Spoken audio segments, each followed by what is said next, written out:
Hey everybody, it's Jason Blaha here, and yesterday I was looking through social media and I saw none other than Greg Nuckols link this particular study, and I read through the whole thing, and this was one of the more interesting studies I've seen on range of motion.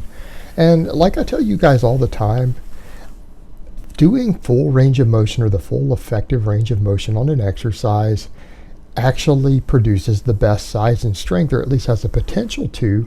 But I have never seen a study such as this one that had such dramatic, absolutely dramatic results in regard to this. So much so that even in their opening page, they put, as the closing lines there in the intro, greater morphological and architectural RT adaptations in the long range owing to the higher mechanical stress result in a more significant increase in strength compared with that of the short range.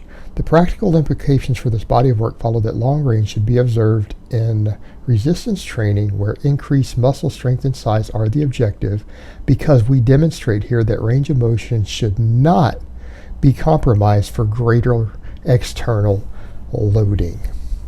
And before we jump into their actual findings, it is actually the biggest disparity I've ever seen between people doing half reps versus full reps on a structured program. And the point they need to bring home here is what I try to tell people all the time. People have these weird ideas that if they do a partial rep with a heavier weight, that they're overloading the muscle. And what people need to understand is that they think that it's greater mechanical stress, but it's not. You get higher mechanical stress at the hardest part of an exercise, right? At the hardest part of an exercise. And for most people, most exercises, it tends to be where the muscle is stretched at the bottom of the lift. Not true in all cases, but it usually is. And I've heard even people argue that with certain things like chin-ups. Like, no guys, that bottom inch is actually the hardest part. That's the hardest part, not the top. The only reason some people struggle at the top is because if you have big lats, they might get in the way, because your triceps hit your lats and you have to actually push your lats to the side, which makes it really, really hard at the very top, sometimes touching your chest to the bar. But that's not because anything else. That's because your body is physically getting in the way. You're having to push muscles out of the way, the muscles that are trying to contract, and that can be a problem for someone with a big back. But the bottom is the hardest there, just like the bottom's the hardest on a bench press, a deadlift, a squat, an overhead press. And what they're saying here is that the mechanical stress is higher. It's higher at the hardest part of the exercise, even with a lighter weight.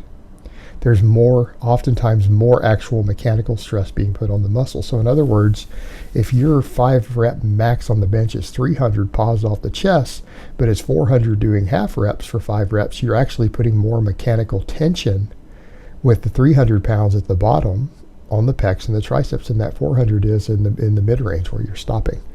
And in this case, it produced an enormous difference in size and strength. And what people need to understand, they didn't just do half reps, they did half reps using estimated maxes on squats and leg extensions based upon how strong you were through that strong range of motion. So they adjusted your maxes based upon the cams they set for the leg extensions, so that they could see how strong you were there. And the same thing with the squats, doing half squats.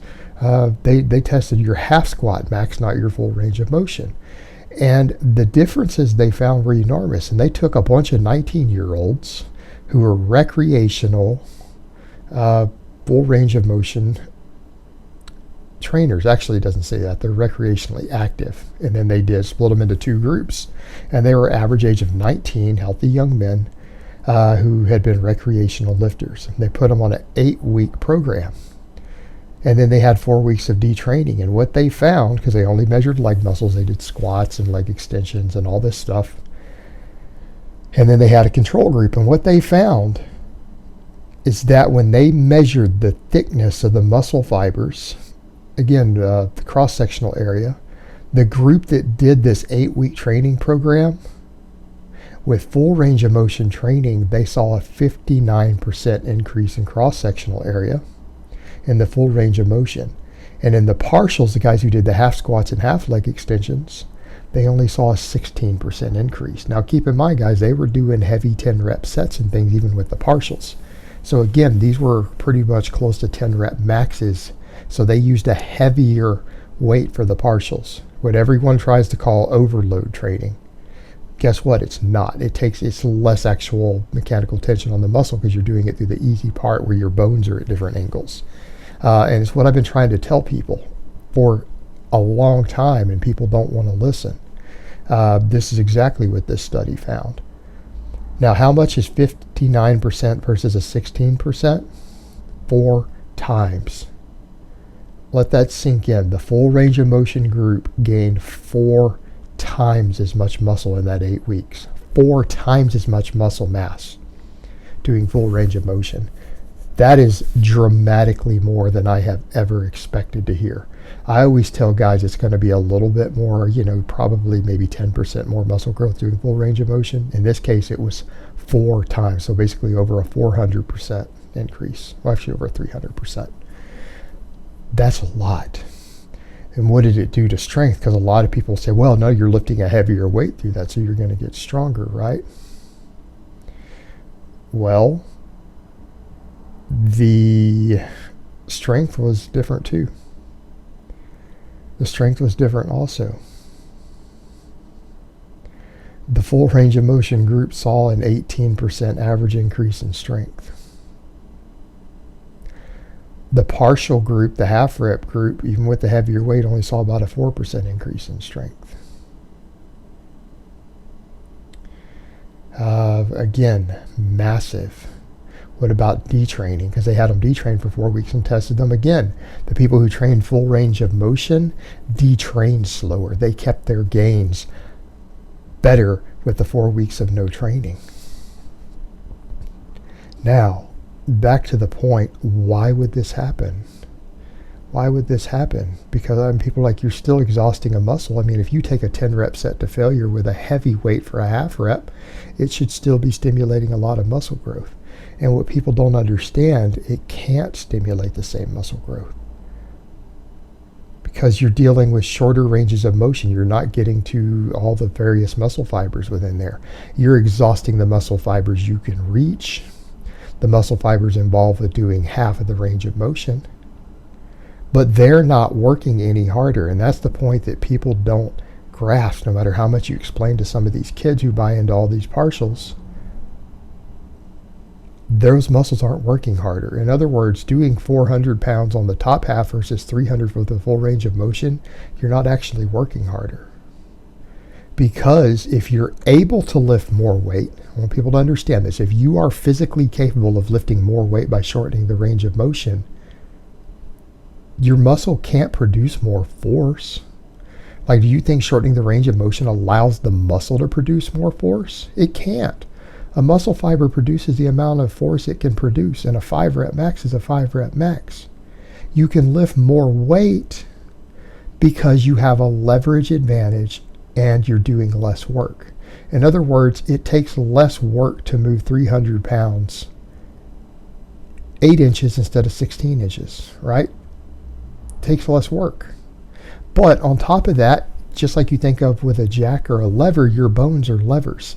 And in the strongest range of motion, because your levers are different, there's less tension being placed on the muscle. So therefore, because it has a leverage advantage due to the angle of the bone, it can move more weight.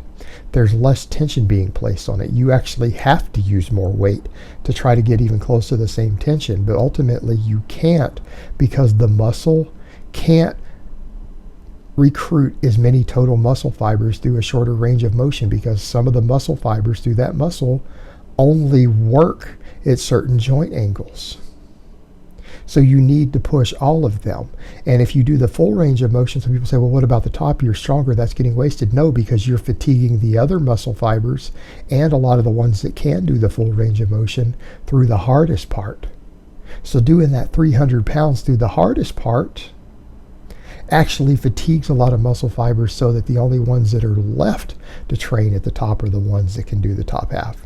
So ultimately, you get more total muscle fibers worked doing a more effective range of motion. And this study is the single most dramatic one I've ever seen in regards to this. I've never expected to see one this extreme regarding it. This sort of stuff should be putting the nail in the coffin for people doing any sort of partial reps, whether it's half curls or half squats or rack lockout deadlifts. This sort of study should be putting the nail in the coffin, because it wasn't just a small difference. It was 4 times as much muscle and strength.